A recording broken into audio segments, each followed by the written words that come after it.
ඔබ සිතින් ගත පාලනය කරනවද? ගතින් සිත පාලනය කරනවද?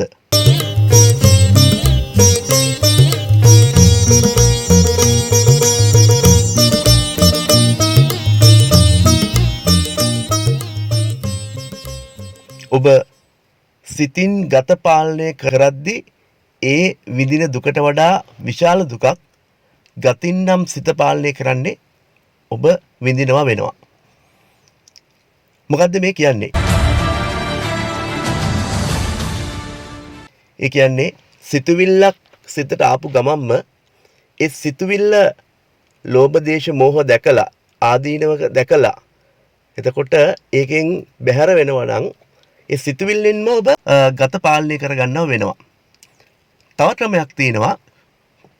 ඒ තමයි සිතුවිල්ලක් එනවා ඒක ක්‍රියාත්මක කරනවා ඒ ක්‍රියාවේ යොදවලා ඒ තමන් ඒ තුලින් ලබා ගන්න වඩා ගන්න ලෝභ දේශ මොහ හරි එහෙම නැත්නම් ආස්වාද ආදීනව නිස්සරණාධ්‍යාශ මෙන්න මේ විදිහට ගත තුලින් මේ අත්දැකීම ලැබලා ඔබ ඒ මට්ටමටපත් වෙනවා. මේ දෙවනි ක්‍රියාවලියේදී ඒ කියන්නේ ගතින් සිත පාලනය කරන ක්‍රියාවලියේදී ඔබට බොහොම දුක් විඳින්න වෙනවා. දැන් ඔය සිතින් ගත පාලනය කරන ක්‍රියාවලිය සිදු කරන්න පුළුවන් වෙන්නේ බොහොම ප්‍රඥාව තියෙන බහුශ්‍රృతභාවයටපත් කියන්නේ ශ්‍රෝත වැඩි ශ්‍රෝතාපන්න අයට පමණයි. එහෙම නැත්නම් බොහෝ දෙනා කරන්නේ ගතින් සිත පාලනය කරගන්නවා.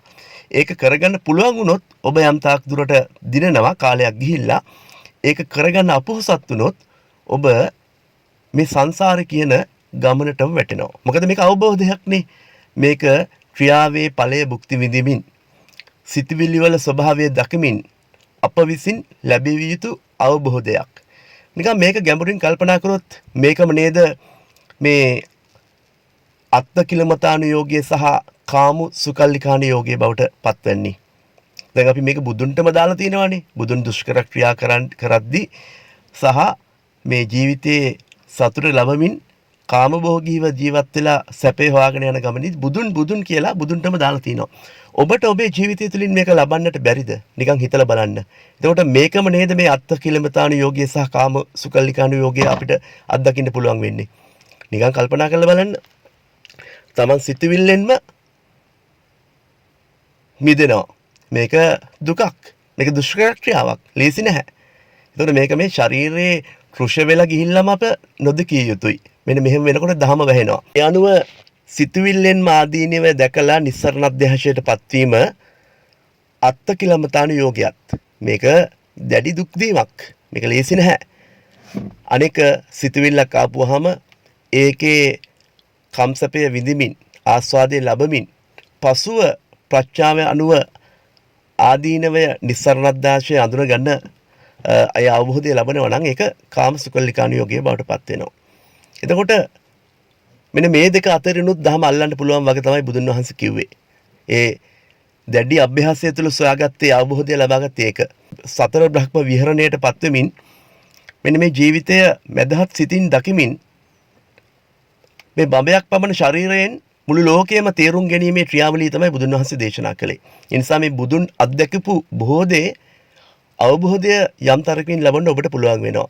එහෙම බෑ කියලා ඔබ හිතනවා නම් එහෙම නැත්නම් මේ ආත්මේ අපිට මේ නිවීම කියන එක එහෙම නැත්නම් අවබෝධයට පත්වීම සාක්ෂාත් කරගන්න බැහැයි කියලා ඔබ හිතනවා නම් දැන් මෙහෙම හිතන සහ දේශනා කරන ආරණ්‍ය සේනාසනවල ස්වාමීන් වහන්සේලාත් අපිට හමු වෙලා තිනවා. එතකොට මේ ඔබ ලබලා තින්නේ කලකිනි බුදු කෙනෙක්ගෙන් උපදින්නේ දුකකිනි මිනිසත් බව ලැබගන්නේ මේ දුකින් ලබාගත් මිනිසත් භවේ. එතකොට මේ අත්භවෙත් ඔබ ව්‍යායාමයේ අත්හරිනවා නම් වෙන ආත්මිකකට කියලා ඔබ කවදද මේක ලබන්නේ? ඒ නිසා ඔබ හිතන්න ඔබ පාරමිතා පිරිච්ච බෝධිසත්වයෙක් කියලා. මේ ඉපදෙලා ඉන්න සියලු තිරිසනාගින්දලා මිනිසා වෙනකම්ම මේ යම් යම් කාලවලදී අවබෝධය ලැබෙන බෝධිසත්වයවරු. ඒ නිසා ඔබට පසුව සමහර නිවන් දකි, සමහරුන්ට පෙර ඔබ නිවන් දකි. ඒ නිසා මේ අවබෝධය ලබන්න මේ සුවිශේෂී පුර පොහොය දවසේ ඔබට බොහොම කාරුණිකව ආරාධනා කරනවා.